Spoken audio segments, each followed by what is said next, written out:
this life.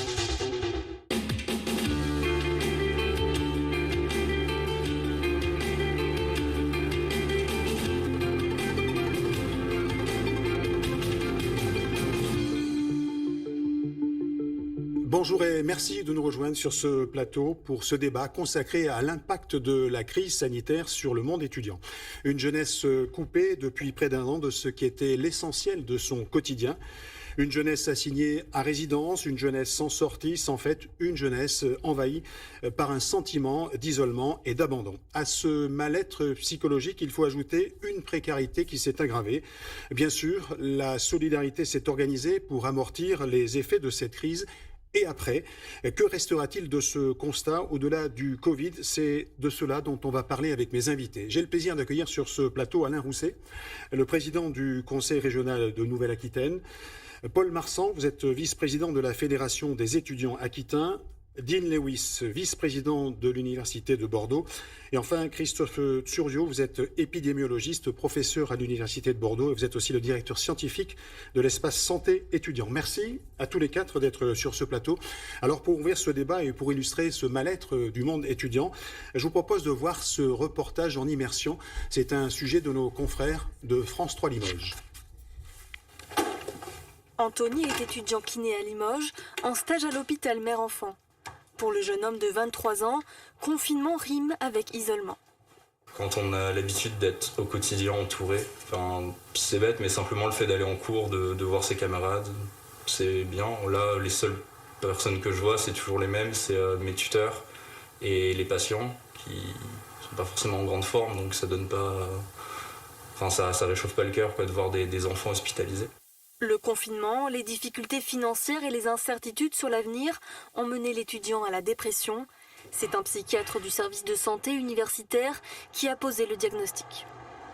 Les étudiants vont venir avec une plainte à type de boule dans la gorge, de boule dans le ventre, d'être fatigués, de troubles de la mémoire, de troubles de la concentration, de troubles du sommeil. On voit quand même qu'ils sont fragiles sur le plan psychologique, donc on fait attention. Les causes de cette détresse sont multiples et souvent antérieures à la situation sanitaire. Mais pour certains étudiants, le second confinement est la goutte de trop. Pour prévenir le décrochage, le Crous de Limoges a instauré à la demande du gouvernement un système d'étudiants référents. Ces jeunes ont pour mission d'être à l'écoute de leurs camarades. Il y en a certains qui n'arrivent pas véritablement à s'intégrer. Donc on essaie de recréer un espace où tout le monde se sentira en famille. Selon l'Observatoire de la vie étudiante, près d'un étudiant sur 3 avait présenté des signes de détresse psychologique pendant le premier confinement, un chiffre bien supérieur à la moyenne nationale. Alors, Paul Marsan, vous représentez les étudiants aquitains. Est-ce qu'on peut parler aujourd'hui d'un monde en détresse psychologique ? Alors oui, aujourd'hui c'est relativement compliqué pour l'ensemble de la communauté étudiante. On a pu voir au travers des différentes actions qui ont été portées par la fédération des profils très différents d'étudiants qu'on a pu croiser dans notre quotidien, qu'on a aussi accompagnés. On réalise différentes actions à la fois de solidarité et aussi d'accompagnement de nos étudiants. Et aujourd'hui, c'est des étudiants qui sont en santé assez fragile, comme aussi a pu le montrer l'étude iShare qui a été développée, dont on reparlera sûrement tout à l'heure.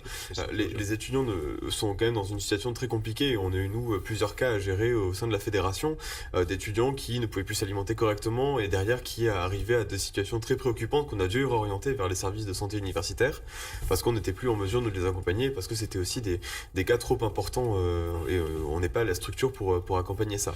Et on voit beaucoup d'étudiants, que ce soit sur... le comptoir d'Aliénor, qui est notre épicerie sociale et solidaire, sur la distribution alimentaire qui est organisée avec le Crous et la Banque alimentaire et les universités, et aussi sur le travail avec le guichet de défense des droits, où on a énormément d'étudiants qui viennent nous voir pour diverses raisons, et au final, quand on finit par creuser un petit peu, on voit que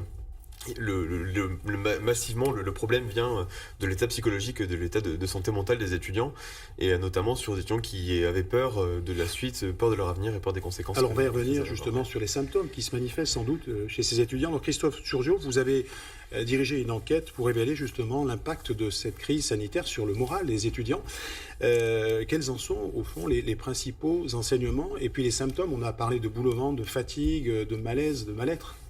Oui, tout à fait. Alors, on a en réalité mené deux études. L'étude iShare qui a commencé il y a 7 ans, donc bien avant l'épidémie. Et puis au moment du premier confinement, on a mis en place une autre étude qu'on appelle Confin, et qui permet, au-delà de la santé des étudiants, de comparer cette santé à celle de personnes non étudiantes, afin de voir justement quelles sont les différences entre le monde étudiant et le monde du travail, les deux groupes étant assez comparables sur pas mal de caractéristiques. Le message général, c'est que effectivement, il y a une grande détresse psychologique, alors qu'il préexistait. Voilà, donc ça fait des années, on a eu le soutien de la région pour l'étude Eicher, et vraiment je remercie encore le président ici. Ça fait longtemps que voilà, on attire sur ces problèmes-là, on sonne la sonnette d'alarme là-dessus, mais on n'était pas tellement écoutés. Et au fond, cette épidémie a révélé cet existant. Et puis, bien sûr, ça a aggravé un petit peu l'état psychologique de tout le monde, de toute la population. Mais évidemment, les plus fragiles sont lourdement impactés, et donc les étudiants. Et dans l'étude Confin que je mentionnais, ce qui est tout à fait clair, quand on compare les étudiants à des non-étudiants, c'est que vraiment, là, pratiquement, ils ont 2 fois plus de symptômes. 40% ont une symptomatologie dépressive modérée à sévère, par exemple, chez les étudiants, contre 20% chez des personnes qui ne sont pas étudiants. Justement, Dean Levy, vous entendez ce que dit le professeur, vous avez tiré la sonnette d'alarme, vous n'avez pas été entendu, c'est les instances universitaires qui n'ont pas entendu cette détresse. Non, je parlais vraiment dans l'université nous a beaucoup supporté. Non, c'est vraiment au niveau du ministère, au niveau des décideurs politiques. On a été alerté très précocement justement par Christophe Thuriot sur la santé mentale des étudiants. Et effectivement, il a fallu que le message porte au niveau national et que les étudiants et la communauté universitaire se mobilisent pour que, in fine, relayé par les médias, en fait, le ministère prenne la juste mesure de cette problématique. Voilà. Alors, vous dites que les symptômes se sont aggravés. On entendait dans ce reportage la boule au ventre, état de fatigue, malaise, mal-être. Ce sont des symptômes que vous avez recensés, vous, dans votre étude? Oui, la perte de sens, le jour sans fin, vous voyez, la perte d'avenir. Donc, toutes ces préoccupations qui, je le redis, préexistaient dans une crise économique qui est très importante, des études dont on sait qu'elles ne mènent pas toujours facilement à trouver un emploi, eh bien, vient se sous-rajouter là-dessus, finalement, un avenir qui s'échappe au fur et à mesure, voilà. Et puis, bien sûr, je dirais peut-être le facteur le plus important, c'est l'isolement, qui est tout à fait catastrophique à cet âge-là, puisque c'est vraiment l'âge où se construit le cerveau social, où se créent toutes les représentations, toutes les interactions humaines. C'est vraiment là que ça se fait. Et le fait de ne pas pouvoir du tout les assumer, c'est extrêmement cruel pour ces jeunes adultes. Alors Alain Rousset, vous avez financé cette étude, vous êtes aussi très sensible à l'avenir de la jeunesse de votre région. On sait que vous financez beaucoup la recherche, l'enseignement. Certains parlent de génération sacrifiée. Est-ce que c'est excessif? Alors, lié à cette crise sanitaire, je pense que l'expression est pas excessive.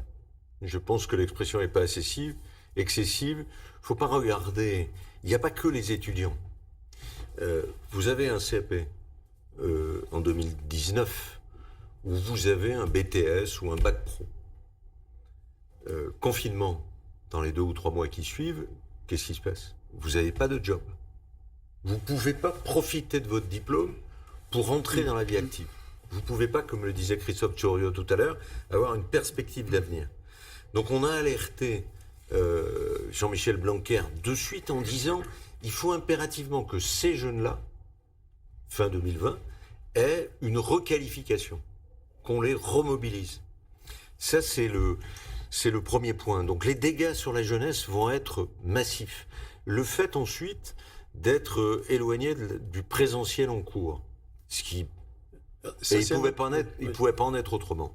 Mais sur cette question tout le monde ne maîtrise pas les outils numériques, et les outils numériques n'ont jamais été à cette massification adaptés, y compris d'ailleurs pour les profs eux-mêmes, de lycée ou de fac, adaptés à une éducation distancielle.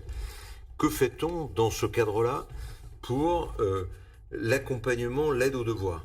Donc nous, on a une plateforme... Je voudrais qu'on y revienne après, Président, sur cette... Mais tout ça, c'est lié. C'est lié. Mais justement, pour rester sur l'état psychologique, la ministre Frédérique Vidal est venue sur le campus écouter les étudiants. Vous y étiez. Est-ce que vous diriez que l'État est au rendez-vous de cette crise? Non, mais il ne s'agit pas de faire un procès à qui que ce soit. On est dans une situation totalement nouvelle, qui peut d'ailleurs se reproduire dans les années qui viennent. Qu'est-ce qui a été dit ici autour de notre table? On a fait des études, on a analysé ça, la région a passé commande, et d'ailleurs on travaille, on n'a pas besoin de passer commande, il y a un travail de co-construction, Christophe Thuriot pourra le dire, Dean Lewis aussi. Sauf que une fois que vous avez sorti cette étude, mi-2020, est-ce que la région a la capacité, parce qu'elle serait le pilote de l'éducation ou de l'enseignement supérieur, avec l'autonomie des universités, de réagir immédiatement? Non, ça remonte à Paris. Et Paris n'est pas capable de réagir aussi rapidement. Que ce soit sur des systèmes... Vous êtes isolé. L'été dernier, par exemple, l'été 2020, vous aviez, je crois, je parle sous votre contrôle, 3-4 000 étudiants, voire 5 000 étudiants bloqués dans les cités universitaires. On a mis en place avec le Crous et avec le Resto du Cœur des financements de paniers repas. On vient de le refaire avec le département, avec la métropole. Deux, comment on est capable d'accompagner psychologiquement d'une manière non directive, parce que faut faire très attention aux mots. Il ne s'agit pas que l'accompagnement moral se transforme en analyse ou en accompagnement psychiatrique. Moi, je suis très prudent sur les mots. Je ne sais pas ce qu'en pense Christophe Thuriot, mais il y a un moment donné, il ne faut pas que les mots stigmatisent. Vous voyez ce que je veux dire? Non, mais justement, c'est important ce que vous dites, Président, parce que parfois, certains reprochent un discours trop pessimiste, qui, au fond, dessert la cause pour laquelle ce dont on s'aperçoit, mais encore une fois, Christophe Thuriot, c'est poser la question. C'est ces équipes qui ont fait l'étude. On s'aperçoit qu'il y a une souffrance individuelle et qu'il y a un espoir collectif. L'engagement collectif des jeunes, il est toujours là. Il est toujours là. Donc, comment on est capable de dire, par-delà cette période, on est capable à la fois d'accompagner ces souffrances individuelles, qui peuvent être psychologiques, fortes, et en même temps de continuer que la société, avec les pouvoirs publics à leur tête, bien entendu, avec les entreprises, de pouvoir dire, une fois qu'on sera sorti de là, on peut vous garantir que vous aurez des stages, que vous aurez des formations, que vous aurez des boulots, etc. Que ces 2 années, alors il faudrait remonter aux dates de naissance, que ces 2 années dans la génération ne seront pas blacklistées. Et ça, on y reviendra justement sur la notion de pédagogie et de ce qui va rester justement en termes de garantie des diplômes. Là, on y reviendra à la fin de cette émission. Mais pour rester sur cette santé mentale, Monsieur Lewis, vous êtes, qualité de vice-président, confronté à cette souffrance morale qui n'est pas nouvelle, qui s'est révélée avec la crise sanitaire, mais qui n'était pas nouvelle. Est-ce que vous aviez pris la mesure de ce malaise? Alors, en tant que vice-président, peut-être en tant qu'enseignant, puisque j'ai aussi donné des cours, et très rapidement on est passé en cours à 100% à distance, donc on se sentait satisfait de pouvoir continuer notre activité d'enseignement à distance, et on ne se rendait pas compte que derrière les écrans, il y avait de la souffrance psychologique. Ça, c'est un point qui est important, et on s'en est rendu compte en septembre, malgré le fait que les étudiants reviennent sur les campus. Donc ça, c'est un point qui est important. Par contre, en tant que vice-président, on peut imaginer, très clairement, en tant qu'ancien étudiant, c'est que vous arrivez à l'université, vous êtes là pour construire un projet professionnel. Dans un monde avec des incertitudes qui sont accentuées par la crise. Vous êtes là pour construire un cerveau social qui est basé sur le divertissement. Vous êtes là pour avoir votre premier emploi. Et souvent, cet emploi, il est important parce que ça permet de financer vos études. Et d'un seul coup, vous bouleversez tout ça. C'est-à-dire que vous remettez à plat tous ces repères. Et ça, on peut imaginer, pour beaucoup d'étudiants, c'est quelque chose qui est très, très difficile à vivre. Au-delà de l'isolement qui est vécu dans des salles, dans les chambres de 9 mètres carrés et avec des journées entières derrière un écran. Oui, sur cet aspect au fond de l'enseignement, du distanciel, on y reviendra. Alors, si au fond on a parlé du malaise, du mal-être psychologique des étudiants, mais il faut ajouter à ce mal-être psychologique la précarité grandissante d'un monde qui l'était déjà. Vous allez me peut-être confirmer ce que je dis, pour l'instant. Dans le contexte général, les étudiants, c'est à peu près 20% d'étudiants qui vivent sous le seuil de pauvreté. C'est quasiment un étudiant sur 3 qui saute un repas par jour, donc c'est énorme. Et c'était des chiffres qui étaient avant la crise sanitaire, donc on voit aisément que la situation n'a pas dû forcément s'arranger, et on a pu aussi le voir au travers des différents dispositifs qui ont été mis en place par les différents acteurs, dont une grande partie est ici.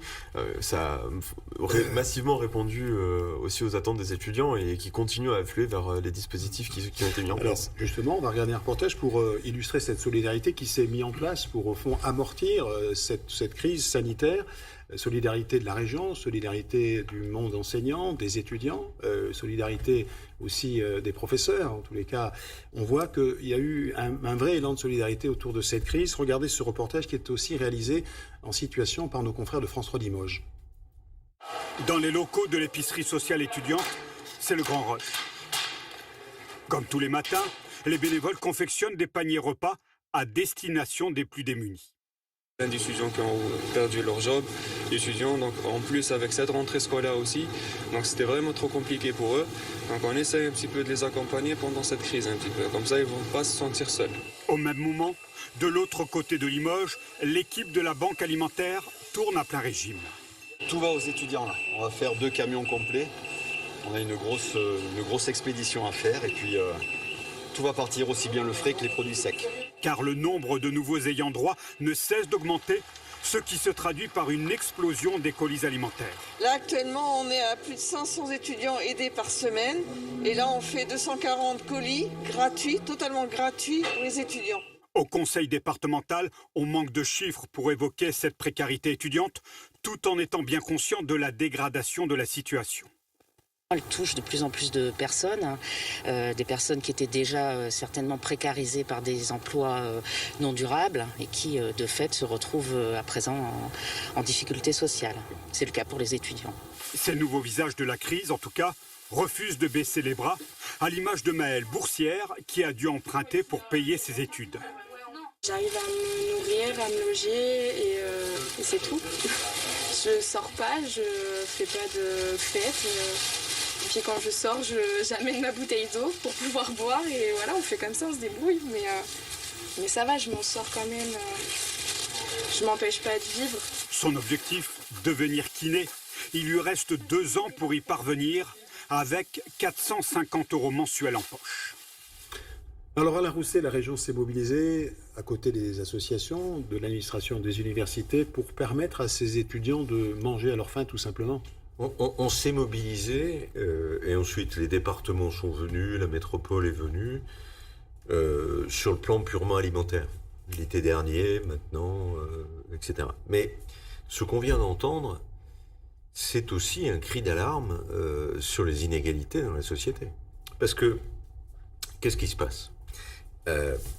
La région, notamment, mais aussi les autres collectivités, vont mettre des centaines de milliers d'euros, des millions d'euros, sur le plan de l'aide alimentaire, sur le plan des prises en charge de loyers, sur le plan des prises en charge des transports, etc.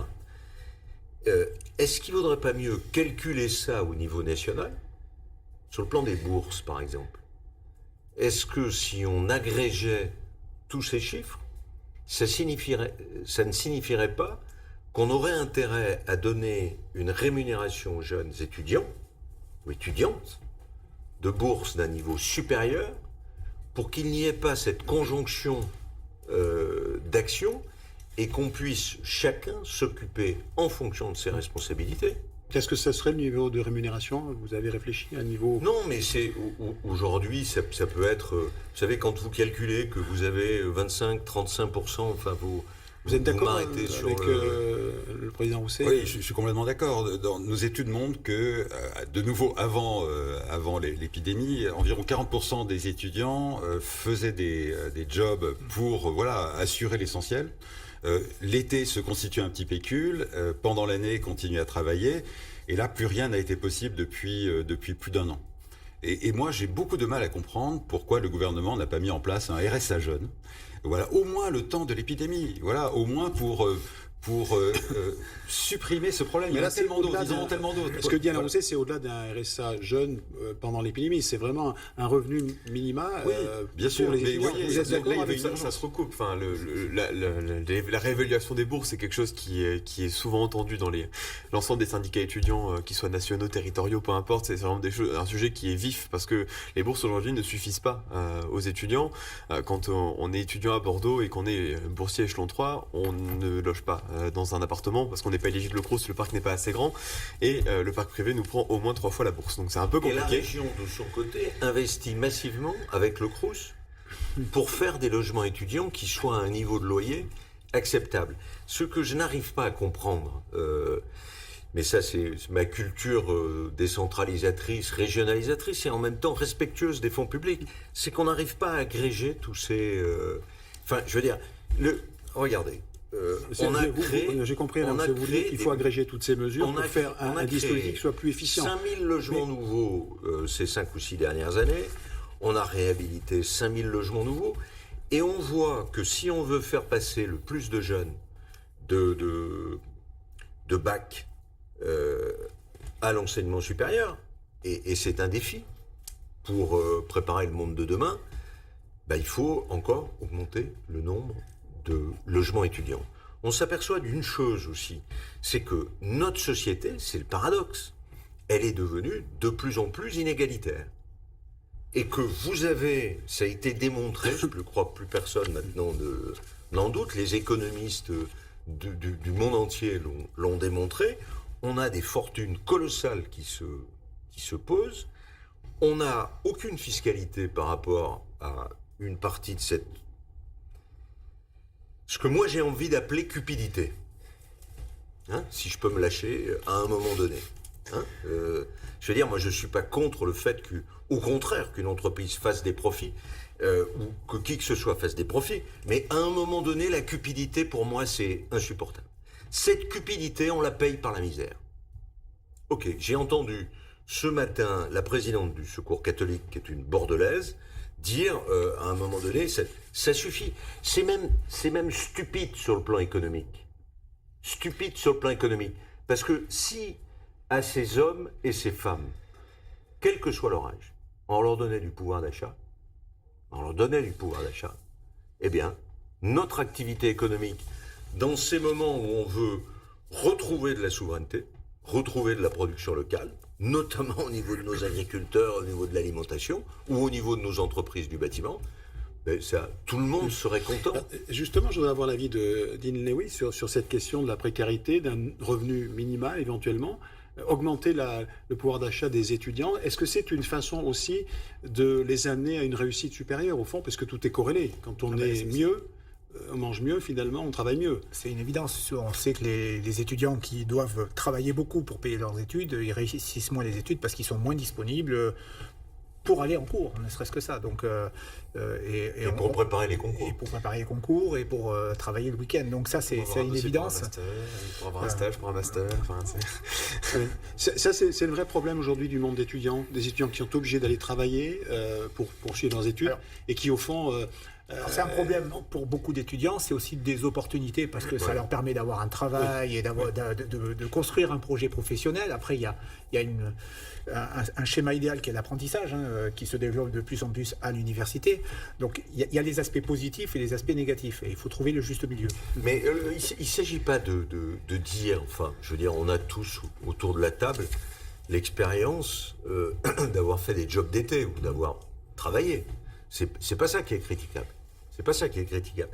C'est le rapport entre le temps d'études et le temps de travail. Et le temps contraint par le travail pour payer ses études. C'est cet équilibre-là. sur lequel on devrait avoir une réflexion. Et alors, c'est quoi le bon équilibre, par exemple? C'est une question qui a été déjà réfléchie par l'Observatoire de la vie étudiante, qui considérait qu'au-delà de 12 heures travaillées par semaine, ça mettait grandement en péril la réussite étudiante. 12 heures, c'est énorme aujourd'hui dans un emploi du temps étudiant. Et le temps moyen des étudiants aujourd'hui, vous le savez? Alors aujourd'hui, c'est très biaisé. Le temps de travail. Très biaisé aujourd'hui, avec la crise sanitaire, avec les bars et les restos qui sont fermés, qui sont les premiers employeurs des étudiants, très biaisé. Non, mais avant la crise. Avant la crise, on était sur des chiffres relativement bons, entre guillemets, pour une grande partie de la population. On avait pour autant quasiment 30% d'étudiants qui faisaient plus de 12 heures, et dans ces 30%, une très large majorité qui travaillaient en 35 heures. Aujourd'hui, on est étudiant et à 35 heures, c'est pas compatible. Et il y a énormément d'étudiants qui avaient des emplois à temps plein dans des entreprises, parce qu'ils ne pouvaient pas financer leurs études, et qui finissaient dans des circuits qui étaient très compliqués, à ne pas forcément réussir leur partiel, parce que ils sont occupés à travailler au lieu de réviser, à avoir poser des jours de congé en fonction des jours de partiel, et c'est très anxiogène pour eux et très délétère pour la réussite de leurs études, et qui, sur le marché, n'étaient pas forcément boursiers du Crous, donc qui étaient obligés de travailler pour survivre. Si vous allez au-delà de la réflexion, les jeunes qui sont concernés par ça, c'est des jeunes issus de milieux modestes. Donc vous créez une société qui ne respire plus. Oui, on reproduit. Vous êtes dans un milieu modeste, vous devez travailler plus, vous ne réussissez pas vos études, et donc vous avez une reproduction de la société telle qu'elle est, et une société qui ne respire pas. C'est une société qui, à un moment donné, se révolte.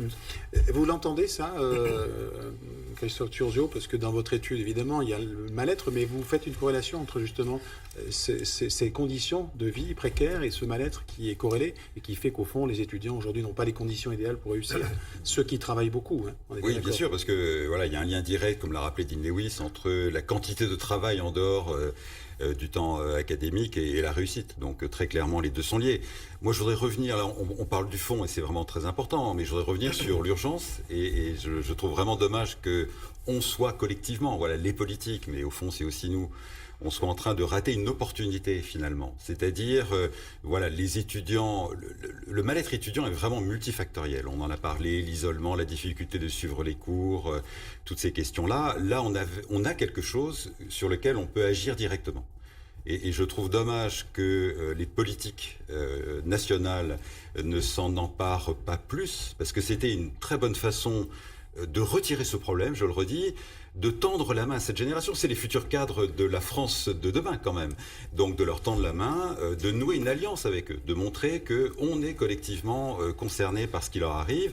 Et ça, je dirais, c'est voilà, au moment où les milliards affluent sur le monde économique. C'est-à-dire que vous demandez plus de moyens. Si j'entends ce que vous dites, c'est plus de moyens pour l'université, plus de moyens pour les enseignants, pour les étudiants. C'est ce que vous réclamez. Moi, je parle vraiment que des étudiants. Voilà, les moyens sur l'université, on pourrait faire toute une émission là-dessus parce qu'il y a beaucoup à dire. Mais vraiment, dans cette situation d'urgence, c'est vraiment regrettable que voilà, on ne dispense pas plus facilement des moyens économiques leur permettant, voilà, au moins de régler ce problème, enfin, ou de l'atténuer. Et ça, c'est le rôle de l'État. Et c'est pas du tout. Enfin, j'aime me faire du mal. Je regarde les questions au gouvernement régulièrement. On voit que le sujet étudiant est souvent abordé par les députés, les sénateurs de notre État, mais pour autant, les réponses sont pas là. Et quand les organisations étudiantes aussi ont été entendues par les différents ministères, par le président de la République, par le Premier ministre, c'est bien. Ils sont alertés qu'il y a un souci, mais au-delà de l'alerte, il faut agir. Et aujourd'hui, moi, ce que je déplore, c'est que ni le ministère de l'Enseignement supérieur, alors qu'elle est venue, en plus, sur notre territoire, n'a fait quelque chose pour la jeunesse étudiante. Youpi, il y a eu 100 € qui ont été versés pour les boursiers au mois de décembre. Incroyable. Mais est-ce qu'on peut faire de vraies mesures pour lutter contre la précarité à long terme? C'est ça qui est important.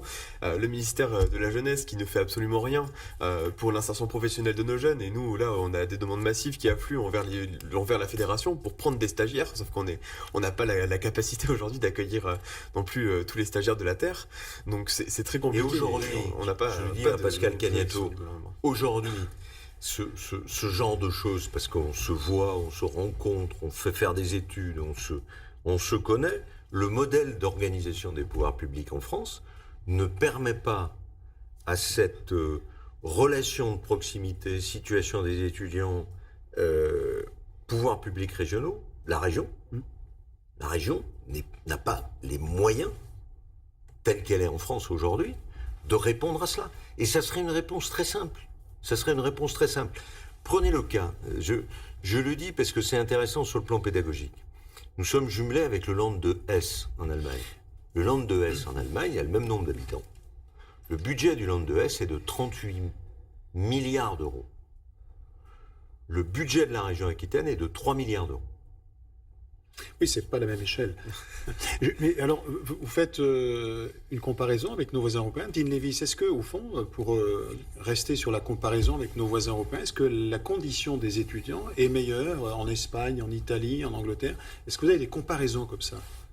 Non. Je ne saurais pas vous dire comme ça directement. J'imagine que sur des pays qui étaient beaucoup plus avancés par rapport à la France sur la partie innovation pédagogique, enseignement à distance, ce qui est le cas des pays nordiques. Ça, ils sont en avance. Ils sont en avance par rapport à nous. Mais non, mais je parle pour la compte. On parlait des bourses, par exemple, des moyens alloués aux étudiants. Après, tous les pays sont à peu près européens sont alignés sur des droits d'inscription très réduits, donc l'accès gratuit aux études. Donc ça, je pense que dans les pays nordiques, il y a des aides plus importantes pour les étudiants les plus défavorisés. Tout à fait. Et les salaires étudiants, oui, dans les pays. Il y a des salaires étudiants. Ouais. Et effectivement, nous, on est un peu en retard. Alors effectivement, il y a des actions indirectes. Les étudiants qui sont boursiers niveau 7, ils ont des chambres dans le Crous à 100 € par mois. Mais c'est assez complexe comme organisation. Et peut-être qu'un revenu minimal de base qui simplifierait le tout rendrait plus accessible les aides sociales aux étudiants. Parce que des moyens supplémentaires financiers pour la région qui a compétences, mais dont vous dites, Président, qu'elle n'a pas les moyens, justement. Elle a la proximité. On a des compétences volontaires. Il faut que vous sachiez. Nous, quels sont les devoirs qu'on doit faire? On reconstruit les lycées, on réhabilite les lycées, on fait rouler les trains, on s'occupe de la formation des chômeurs. Voilà, on s'occupe du développement économique et de l'emploi dans les entreprises. Pour le reste, c'est bien une volonté du Conseil régional de Nouvelle-Aquitaine d'accompagner spécifiquement la recherche, parce que ça me semble être un élément essentiel de préparer le monde d'après, d'accompagner des études de cohorte, comme l'évoquait Christophe Thuriot tout à l'heure, mais aujourd'hui, on est en train de négocier un contrat de plan entre l'État et la région. Je veux dire, la responsabilité de la région aujourd'hui. On s'interroge par exemple sur le problème de la santé. Est-ce qu'il faut régionaliser la santé? Un autre débat. Non mais attends, c'est important pour que celles et ceux qui nous écoutent le voient. La France est le seul pays où la santé, l'éducation sont centralisées. Dans tous les pays d'Europe. Dans tous les pays d'Europe, même plus, dans tous les pays démocratiques, santé et éducation sont sous l'autorité des régions, quel que soit le nom de la région. Ok ? Je ne parle pas de régionaliser la sécurité sociale parce qu'il faut qu'il y ait une égalité, mais on voit bien qu'il y a un temps de retard entre ce qui remonte des étudiants, des enseignants, des analyses scientifiques, etc., et le silo pour monter jusqu'au ministère de l'enseignement supérieur, au ministère de l'éduc, au ministère de la santé, et le temps où on répond, surtout dans une phase de crise, à nos concitoyens. Mais c'est valable pour tout. Tout le monde est d'accord sur le fait qu'il faudrait régionaliser l'éducation Là, vous me mettez mal à l'aise. Vous les mettez mal à l'aise plus que moi. Non, pas vraiment. Enfin, ça me paraît complètement évident que, voilà, moi je suis parisien d'origine, je suis bordelais que depuis, néo-aquitain que depuis une dizaine d'années. Ça me paraît évident que, voilà, on a un État centralisateur extrêmement puissant. Ce qui a des avantages, indéniablement, mais les contraintes bureaucratiques qui pèsent ensuite sur les décisions locales sont absolument épouvantables. C'est-à-dire, on peut pratiquement rien faire sans avoir, voilà, la note du ministère, la procédure, etc. Donc, les circuits sont, voilà, ont une viscosité extrême. Et c'est évident que des circuits plus courts avec une région, par exemple, plus puissante, faciliterait beaucoup les décisions et serait beaucoup plus adapté au terrain. Avec des moyens supérieurs, vous vous sentiriez plus écouté si c'était la région qui était votre interlocuteur direct, Paul Marsan? C'est déjà c'est des acteurs territoriaux qu'on a plus l'occasion de rencontrer, c'est aussi des gens qui sont sur le terrain avec nous. Et c'est triste à dire, mais même si le ministère de la Santé a ses antennes en région que sont les ARS, même si le MESRI a ses antennes en région qui sont les rectorats, c'est pas une vraie antenne en région, c'est pas ces gens qui écoutent et qui font les décisions. Et aujourd'hui, on a un réel problème, et on pourrait parler de la santé. Moi-même, étant futur professionnel de santé, je suis très, très, très à cœur aussi dans ces débats-là de l'accès aux soins à nos jeunes et à nos étudiants. Et c'est une catastrophe aujourd'hui de voir que pour ouvrir une pharmacie, il faut l'accord de l'ARS, puis que ça repasse par le ministère, que pour valider des protocoles sanitaires, il faut que ça descende par des circulaires. Enfin, aujourd'hui, c'est pas forcément quelque chose qui est très, très, très optimal dans notre état, et oui, ça pourrait être utile sur certains points. C'est aussi votre avis, Dean Lewis, vous êtes victime du centralisme de l'État?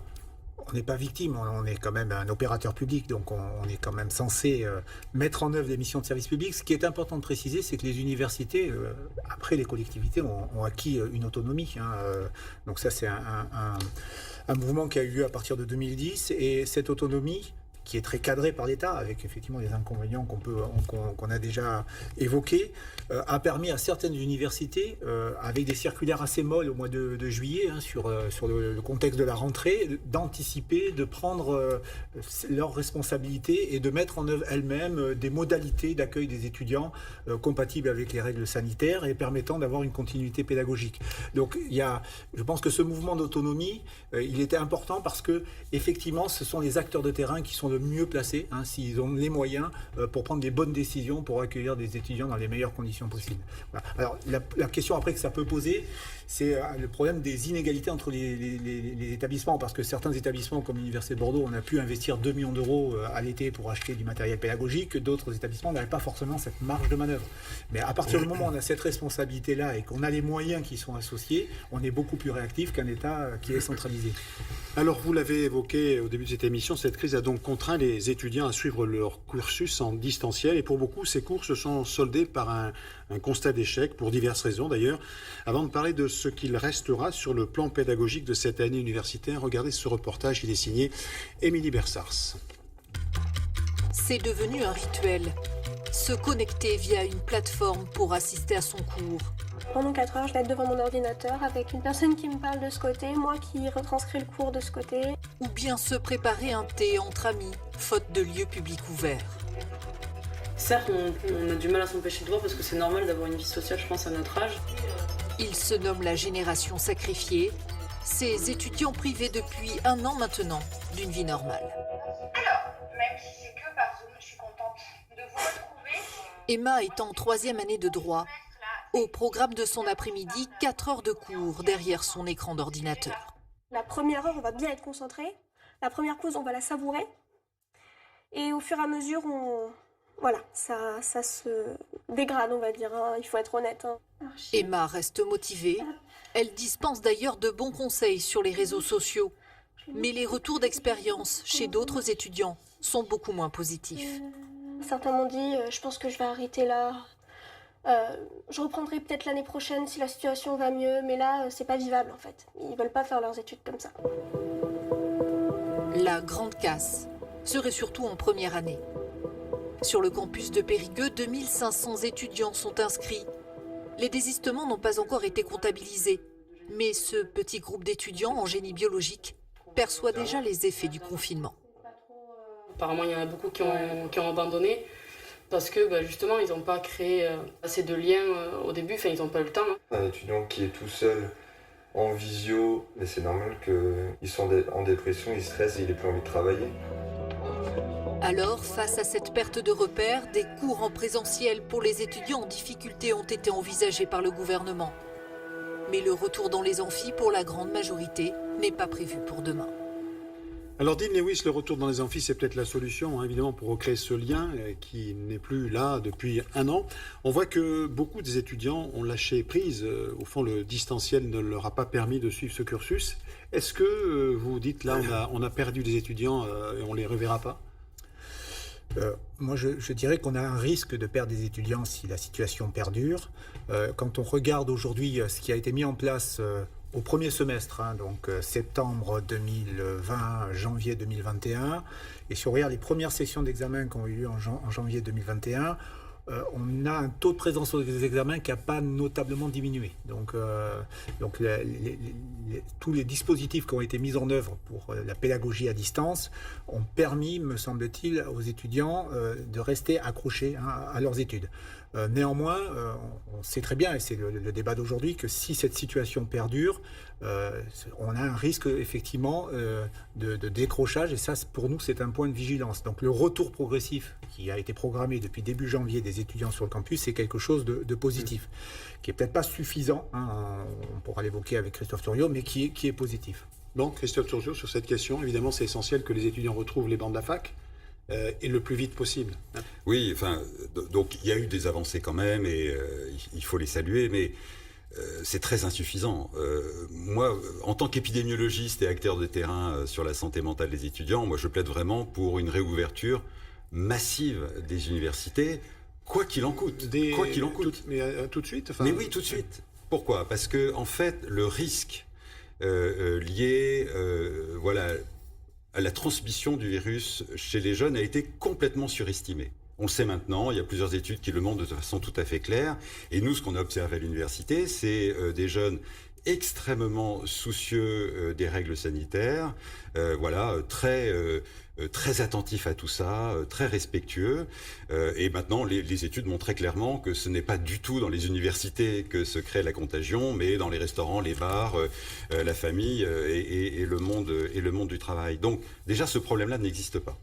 Alors ensuite, on pourrait dire, oui, quand même, il y a du virus qui circule dans cette classe d'âge, ce qui est vrai, et donc il faut trouver la solution pour que cette classe d'âge ne se trouve pas trop mélangée avec des personnes plus à risque. Donc par exemple sur les transports. Et ça, c'est possible, mais on peut imaginer. Voilà, quand je dis le quoi qu'il en coûte, c'est ça aussi. Il faut imaginer des solutions nouvelles, des cars, des wagons réservés le temps de l'épidémie, enfin que sais-je. Mais il faut se mettre dans cet état d'esprit qu'il faut rouvrir les universités. Ouvrir quoi qu'il en coûte, vous êtes d'accord avec Bien sûr, bien sûr.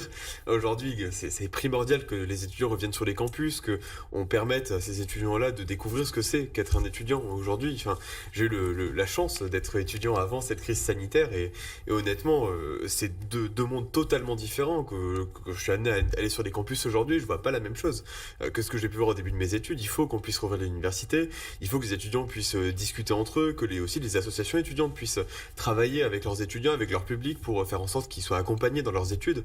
Aujourd'hui, il y a des actions de tutorat qui sont menées depuis déjà des années et des années par les associations étudiantes qui ont dû s'arrêter ou être modifiées du jour au lendemain. Il faut continuer ce genre de choses. Il faut que les étudiants reviennent sur nos campus. Et Christophe l'a très bien dit, les étudiants ont été stigmatisés dès le début de la crise. On a été la population qui faisait la fête, qui sortait tout le temps, qui mettait pas son masque, à la limite à se tousser dessus en permanence.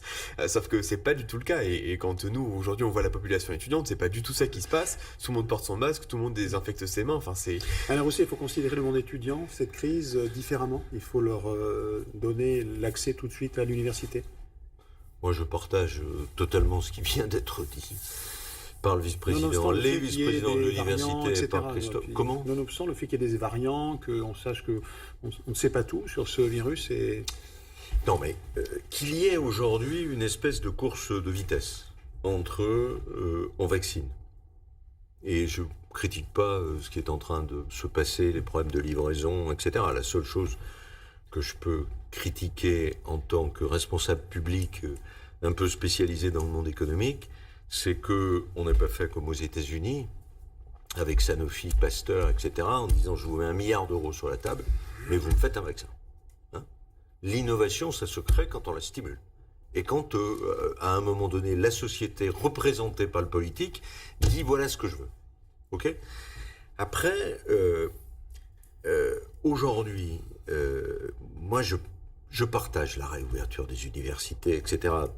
Pas simplement parce que les jeunes sont moins touchés par le virus, ses variants, etc. Mais parce qu'il y a...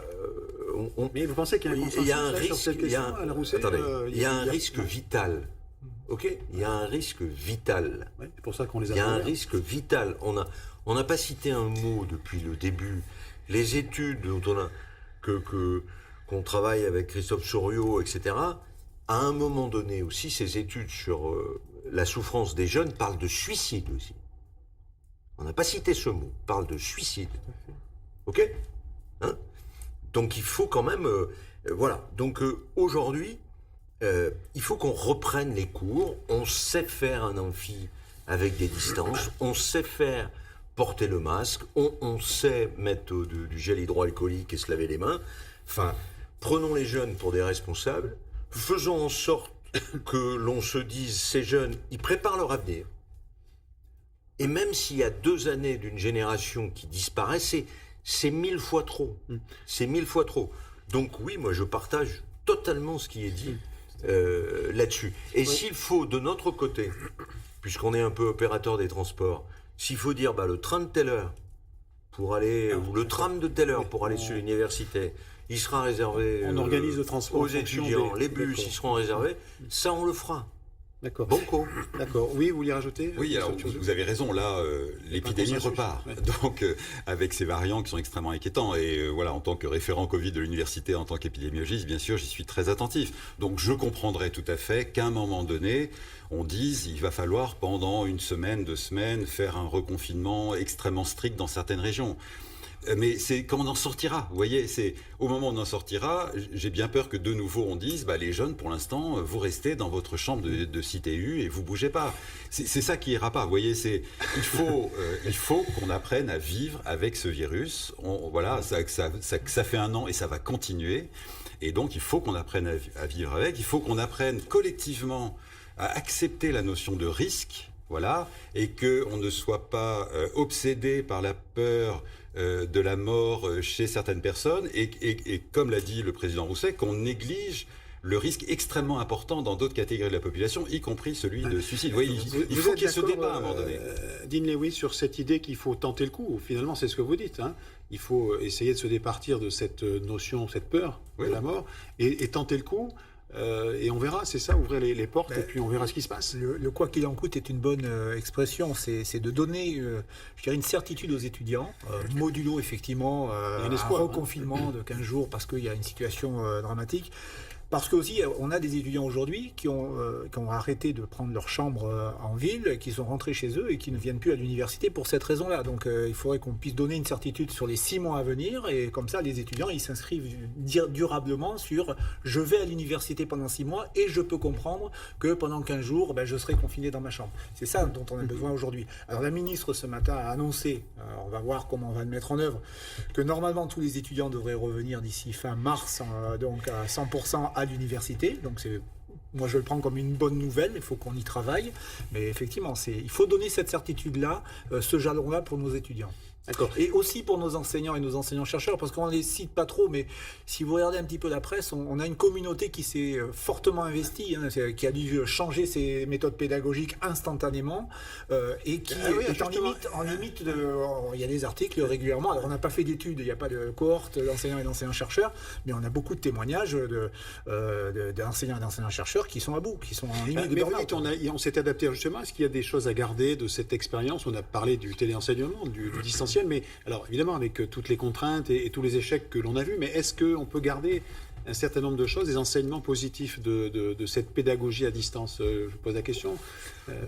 Certainement, voilà, il y a un côté extrêmement pratique, effectivement, ça limite les transports, c'est bon pour la planète, il y a un certain nombre d'aspects positifs. Dans le monde du travail, je crois que c'est indiscutable, et il y a beaucoup de cadres qui souhaitent au fond avoir ensuite une activité mixte avec du télétravail, mais aussi du présentiel. Sur l'enseignement, c'est peut-être un peu plus nuancé, mais enfin voilà, on s'y est mis et finalement c'est aussi utile pour des étudiants qui sont loin, voilà, qui peuvent plus facilement suivre des enseignements dans la capitale de la région alors qu'ils sont à grande distance. Voilà, il y aura évidemment des choses positives qui en résulteront, ça, il n'y a pas de doute. Oui. Ça existait avant, la crise, mais c'était beaucoup moins massif, effectivement. Sur les enseignements à distance, ce qu'on peut appeler les MOOC, qui étaient faits à distance par nos enseignants, mais là, ça a été totalement autre chose. Et il y a des choses qui vont être gardées, je pense, de cette crise-là. C'est-à-dire, qu'est-ce qu'on peut garder? Moi, pour avoir échangé, je parle de ce que je connais en pharmacie, typiquement, sur certains sujets qui ne nécessitent pas forcément de grande interaction avec les étudiants, sur des enseignements qui ont pu être faits, enregistrés par l'enseignant et ensuite rediffusés sur les plateformes pédagogiques, qui ont eu une bonne adhésion de la part des étudiants et une bonne adhésion de la part des enseignants. Si ça convient, j'ai envie de dire, on y va. Mais pour autant, certaines choses, typiquement des enseignements dirigés qui ont été faits à distance, où là, c'est pas du tout le bon format. On a besoin d'échanger avec une communauté. On a besoin, entre étudiants aussi, de se retrouver dans une salle et pouvoir discuter avec son voisin de gauche, de droite. Hein, est-ce que tu as compris ça? Est-ce que tu n'as pas compris? De pouvoir poser les questions à l'enseignant sans attendre le tour de parole du Zoom qui est sans nom, ou pas forcément prendre la parole en Zoom parce qu'on n'a pas forcément envie, parce qu'on a, enfin voilà, des choses qui sont à garder, je pense, dans tout ça. D'accord, Président. Je suis totalement d'accord. Ce qui est valable pour l'université est valable pour les lycéens. Il y a aussi des traitements très différents entre des lycéens et des étudiants, ou des étudiants lycéens. Allez, il nous reste 2 minutes juste peut-être pour assurer les étudiants qui vont solder cette année, évidemment un peu particulière, avec des diplômes. Certains se posent la question de la validité du diplôme. Il n'y aura pas de doute, Dean Lewis, les diplômes seront conformes à ce qu'on doit décerner. Les diplômes seront conformes à ce qu'on doit décerner. Pour l'Université de Bordeaux, on n'a pas adopté certaines mesures qui ont été prises dans d'autres universités, d'avoir des notes planchées de 10 pour garantir aux étudiants qu'ils aient un diplôme. Donc on a une exigence par rapport à la notation et à la modalité de contrôle des connaissances, et on fera en sorte que les diplômes aient la meilleure valeur possible. Il y a un enjeu important, c'est les stages, parce que là on arrive sur une période de stage, et c'est le travail qu'on fait avec les partenaires industriels et du monde socio-économique pour accueillir nos stagiaires. Sur l'entreprise qui s'est investi, un étudiant en entreprise, c'est aussi l'investissement de l'entreprise dans cette crise. Et puis le stage, c'est un élément important de validation d'un diplôme. Et là, effectivement, on y travaille beaucoup pour qu'on puisse garantir au maximum des stages pour nos étudiants. Et au-delà de ça, les étudiants, dans cette période a été très compliquée, et même si les diplômes, on peut se poser des questions, il y a d'autres choses qui se sont développées, notamment sur la solidarité et sur l'adaptation et la résilience. Je voudrais juste peut-être avoir un mot, il reste 1 minute, Président Rousset, sur justement cette mesure qui a été mise en place par l'université, un étudiant, une entreprise, donc je crois, si c'est en partenariat avec non, c'est pas ça, c'est en partenariat avec le monde de l'entreprise, un étudiant, une entreprise. Les entreprises ont ouvert leurs portes aux étudiants pour les accueillir. Est-ce qu'il faudrait justement que cette mesure, qui paraît plutôt cohérente et qui donne des passerelles, est-ce qu'il faudrait la pérenniser? Alors, écoutez, il faut distinguer ce qui peut être de l'ordre d'une mesure et de l'ordre du bon sens. Les entreprises ont encore aujourd'hui, c'est le paradoxe, des difficultés à recruter. Il reste 40 secondes. C'est pour ça qu'à un moment donné, une partie du monde patronal a essayé de récupérer l'apprentissage. Je lance encore un appel aux entreprises, parce que la meilleure façon de recruter, mais que ce soit d'ailleurs pour un vétérinaire en campagne, s'il veut avoir un successeur, ou pour une entreprise du BTP ou de la chimie, c'est d'avoir un stagiaire. Voilà. Donc ça suppose qu'il y a une mobilisation du monde de l'entreprise, de la grande région. Merci Alain Rousset, merci à tous d'avoir participé à cette émission. Je suis désolé, mais il faut rendre l'antenne. Merci à tous les 4. Restez fidèles à cette émission des Badoc. Merci beaucoup.